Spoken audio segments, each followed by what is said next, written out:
তোর একটা চর মারে।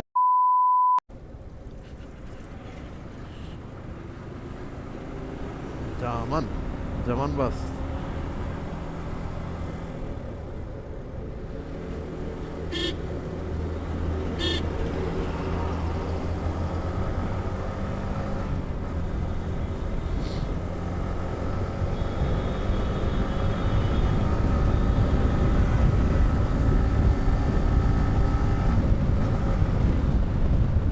এই লোকগুলো রিক্স, এখানে অটো উল্টা পাল্টা চালাবে দেখেন। তোর একটা চর মারে এখন।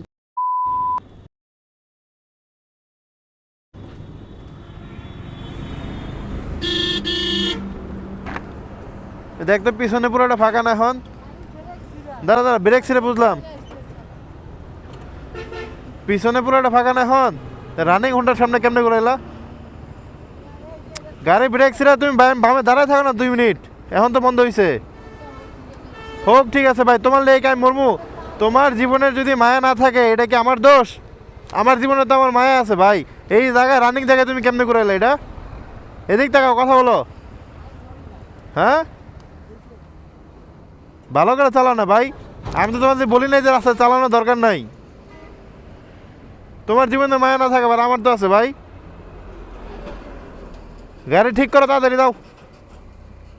কথা শুনছো ভাই? ওই দেখো গাড়ি মানে কোনো কন্ট্রোলই নাই। গাড়ি নষ্ট হইলে কেমন এটা?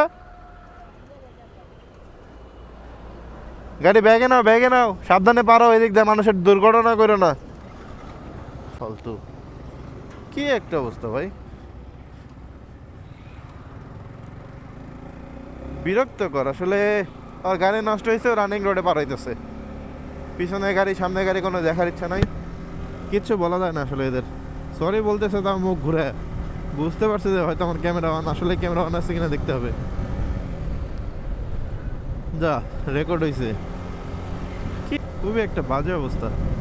আমি বুঝতেছিলাম অটো ঘুরাবে, মাত্রই বলছি যে দেখেন আমার সিক্স সেন্স কেন জানি না কাজ করে, যে আমি বুঝতে পারি আসলে এরকম হতে যাচ্ছে।